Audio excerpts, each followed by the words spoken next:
సింగరేణి కార్మికులకు లాభాల్లో 33% వాటాని ప్రకటించి సింగరేణి లాభాలను తక్కువగా చూపెట్టి కార్మికులను మోసం చేశారు. బీజేపీ తక్షణమే ఇన్కమ్ ట్యాక్స్ ని రద్దు చేయాలి, సింగరేణి కార్మికులకు రియంబర్స్మెంట్ ఇవ్వాలి అని డిమాండ్ చేస్తున్నా. దసరా తర్వాత అక్టోబర్లో సింగరేణి కార్మికులకు భరోసా ఇవ్వడానికి 11 రోజులు సింగరేణి యాత్ర చేపడతానని అన్నారు జాగృతి అధ్యక్షురాలు బీఆర్ఎస్ ఎమ్మెల్సీ కల్వకుంట్ల కవిత.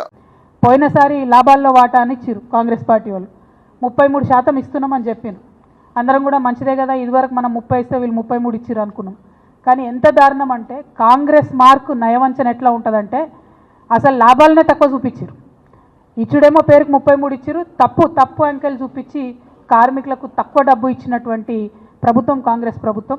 ఇప్పుడు నేను డిమాండ్ చేస్తూ ఉన్నా, దసరా రాబోతూ ఉంది, కార్మికులకు ఇచ్చేటటువంటి లాభాల్లో వాటాను ఈసారి 35% ఇవ్వాలని చెప్పి నేను డిమాండ్ చేస్తూ ఉన్నా. అది కూడా ఉట్టి లెక్కలు కాదు, దొంగ లెక్కలు కాదు, కరెక్ట్ లాభాలు చూపించాలి, కార్మికులకు నిజంగా కూడా లాభం అయ్యేటట్టు చేయాలని చెప్పి నేను డిమాండ్ చేస్తున్నా. నేను భారతీయ జనతా పార్టీని డిమాండ్ చేస్తూ ఉన్నా, సింగరేణిలో ఎంప్లాయీస్కి వచ్చేటటువంటి పర్క్స్ ఏవైతే ఉంటాయో వాటి మీద ఇన్కమ్ ట్యాక్స్ తక్షణమే రద్దు చేయాలి. ఇక మోడీ గారు ఏం చేసిండ్రు, ఇచ్చేటటువంటి జీతం మీద ఇన్కమ్ ట్యాక్స్ 10-15 ఏళ్ళ నుంచి అడుగుతున్నాం ఇన్కమ్ ట్యాక్స్ రద్దు చేయాలని. ఇంకా కొత్తగా ఆయన పర్కులు కొత్తగా ఇస్తారు, ఆ పర్కులన్నిటి మీద కూడా వాళ్ళు ఇన్కమ్ ట్యాక్స్ వేయడంతో చాలా అదనంగా భారం పడుతుంది. ఇతర పిఎస్యూస్లో ఎక్కడన్నా ఇన్కమ్ ట్యాక్స్ పర్క్స్ మీద వేసినటువంటి ఇన్కమ్ ట్యాక్స్ను రియంబర్స్మెంట్ ఇస్తున్నారు. ఒక్క మన సింగరేణిలనే కార్మికులకు రియంబర్స్మెంట్ ఇస్తలేరు. ఆ రియంబర్స్మెంట్ ఇవ్వవలసిందిగా కూడా నేను ప్రభుత్వాన్ని డిమాండ్ చేస్తున్నా. వాటి కోసం ఖచ్చితంగా పోరాటం కూడా చేస్తాం.